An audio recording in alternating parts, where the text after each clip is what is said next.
What's up, guys? It's Coach Grant with First Down Training, and today we're going to be breaking down 3 separate things that younger wide receivers need to understand. So I hope this video helps you guys out. I hope it can teach you a few new things. But also, fellas, if you're a wide receiver and you guys want to understand what you should do on a day-to-day basis in the gym and on the field to improve your skills, check out that very first link in the description below for our ultimate wide receiver training schedule. What you'll get access to is a whole month long of wide receiver gym workout splits with sets, reps, examples of each exercise, and an on-field workout split that you can combine into the gym workout schedule with the same thing, sets and reps and examples of each drill. So check out that very first link below if interested, fellas. Let's get started. So we're going to be looking at this first clip here from the Rams-Bills game last night, and we're going to talk about how wide receivers can read coverages. That's the first thing that younger wide receivers need to understand. It's more than just running routes. You have to come up to the line and understand what the defense is trying to do, and that's how you can execute your plan. So let's take a look at this clip here from Cooper Kupp. This is his touchdown that he had last night, and this is going to be against a cover 2 defense. So what does that mean for a wide receiver? Why do I need to know that it's cover 2? Because when you come up to the line here, a lot of wide receivers think that as soon as this DB is walked down and he's, close up, like AKA press, that it's man coverage, right? He's outside shade and his eyes are to the inside. That should be 2 dead giveaways, or maybe 1 dead giveaway because they could play outside shade man. But when his eyes are to the inside looking at the quarterback, maybe trying to read the number 2 wide receiver, we're already thinking it's zone. When it is man coverage, he's going to be in a squared up stance and his eyes are going to be on me. Now, when I come up to the line, obviously we saw as you play this clip forward a little bit that there's a safety right here. There's a safety over the top. So if we come up to the line, we see that a DB's outside shade, and then we see that there's a safety over the top, or maybe there's 2 safeties in the middle of the field. I can pretty much assume that it looks like a cover 2 concept. So this is a great cover 2 beater. What the Rams are trying to do here is they're putting Cooper Kupp on a corner route, and they're putting the slot wide receiver, tight end, I don't actually remember what it was, on a flat route. So we're trying to put this corner in a bind. Because in cover 2, this corner is in charge of something we call the flats. He is in charge of the flats. He's not letting anybody run a 5-yard out or run like a hitch route. That is his zone. And then that safety over the top is in charge of this like deep half or the half of the field considering because they're on the goal line.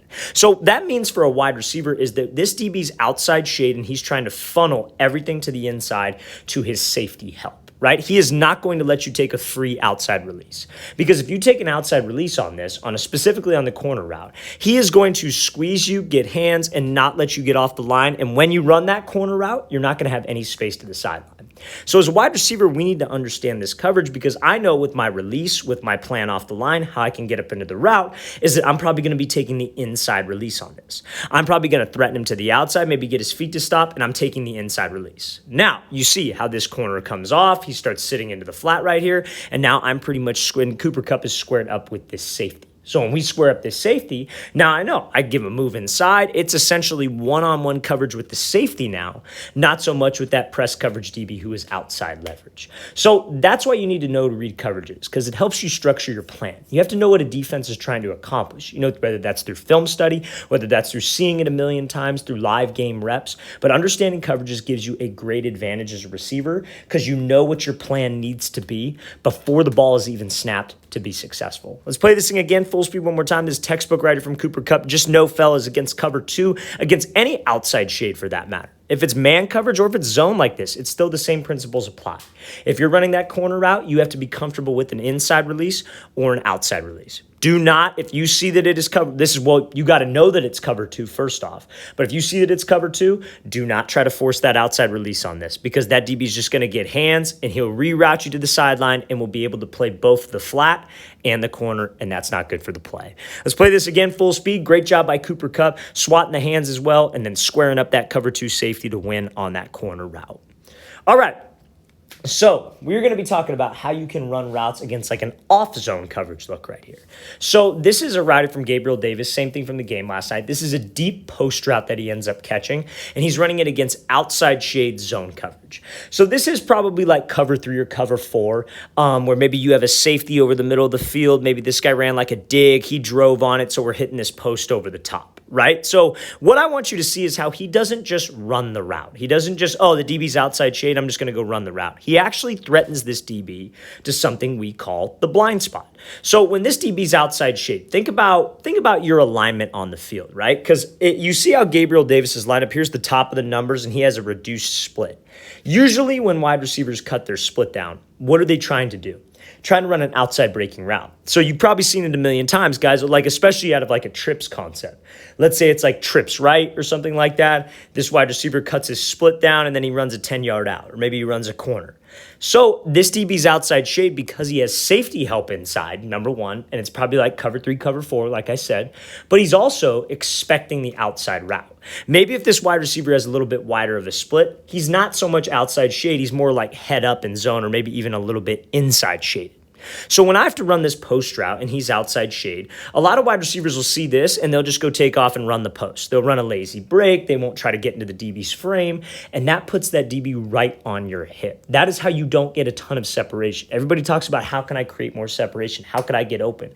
And understanding the IQ of these types of movements will help you as a younger wide receiver. So this area right here is called the blind spot of a DB. Anytime that I have to run an inside breaking route against outside leverage, whether it's off man or whether it's zone, I have to attack that leverage, right? He's outside shade because he doesn't want me to go outside. So when it's zone, you want to attack the blind spot. If it was man and he was facing you, you'd want to attack his leverage. But mainly, we were attacking outside to go back inside. So Davis does a great job coming at him, attacking that blind spot, just giving one little move to that blind spot, to that front hip, and all it takes is to get this DB to widen one step. All it takes is one little false step for him to hesitate, and I can keep my head down, pump my arms, and go accelerate, especially when the quarterback gives me a great ball over the top. But I want this DB to be right here. I don't want him to be right on my hip being able to make a play on the ball. And that is solely set up from his route running IQ and being able to attack that blind spot when that DB is outside leverage. That's a textbook route there from Gabriel Davis. So young wide receivers, second thing you need to understand is how to attack specific leverages. Understand how to attack blind spot. Understand how to attack outside shade. That's what we have to do. Let's play this again full speed. Great job by Davis going blind spot and then breaking this thing right off to win on that deep post. All right, so last thing I want to talk about here is how press releases for wide receivers, the third tip, press releases are about reaction in some cases. So I'm sure all of you have probably seen that clip of Davante Adams, talking about, he's on that podcast, I believe it was the Pivot podcast, and he was talking about how when he comes up to the line, he puts on his, his Terminator mask, as he said, those are his words, and he's got, 5 different things that he could already do. He picks one based off the DB's leverage, and then he's ready to roll. But what a lot of people don't talk about is what happens when that does not work. And he talked about it in the video, but everybody loves to clip the first part. Nobody keeps the clip rolling, where he talks about, okay, I have a plan, but if this DB takes it away, then I'm just going to react and go the opposite way. It's pretty simple, right? It's pretty simple. We react where the DB isn't. So this is a great example of how you guys can do that on something we call a split release. So let's play this full speed. So third tip again. For young wide receivers, releases are about reaction. So he does this split release. DB jumps to the outside, takes the inside release, and runs this kind of like longer whip route, I guess you can say, maybe like post out. I'm sure there's a lot of different names for it because there's always different terminology. In football, there's always different terminology, fellas. So when we come off the line, what is a split release? So a split release is where pretty much like your front foot, he's got his right foot up, right? When you bring your left foot even with your front foot, so you bring your left foot up, which is where he's at right now, and you bring your front foot out. So you pretty much just split your feet. Now, this is a position of balance. When you're in this position, you have a good knee bend. Your feet are like slightly outside of your frame. This is a position of balance.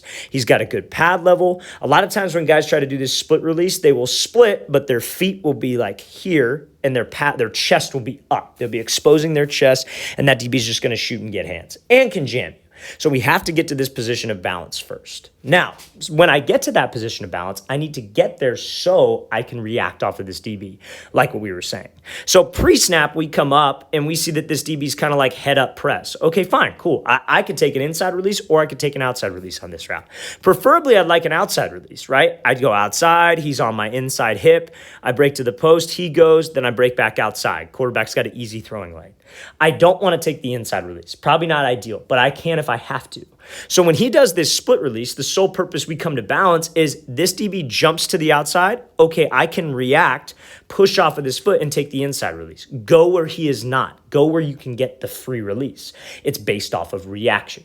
But I can't react if I don't get to that balanced position like we were talking about. So he gets to this balanced position. Let's say this DB jumps inside because that's a very real situation. That's something he could do. I'd push off the right foot. I take the outside release. That's why I love this split release when we have head up coverage, because it's a great way to react off of this guy and react off of how he plays you and reacts off of you. So fellas, know this. Third thing that you have to know as a younger wide receiver, your press releases can be about reaction. Sometimes you'll see this, like let's say, for example, we have a DB who's inside shade 2 yards off, and let's say you start to attack him, but and let's say you have to run maybe let's say a dig, for example. But instead of him keeping his leverage and you taking the outside release, which is like what your plan would be, let's say he's inside shade, you attack him, but he starts to back up and give you the inside release. Just take it. You just got to take what that DB gives you. Take the free release. You never want to force a release. Let's play this thing again, full speed. Great job with that split release, being able to react by this wide receiver and creating separation over the top. All right, fellas, I really want to thank you for watching. I really appreciate it. If you guys have any questions at all, don't hesitate to leave those in the comment section below. I always appreciate the feedback. It's always great to hear from you guys. And again, fellas, if you would like a 4-week wide receiver gym and on-field workout schedule, everything you need to do as a wide receiver to improve your skills, check out that very first link in the description below. I'll see you guys next time.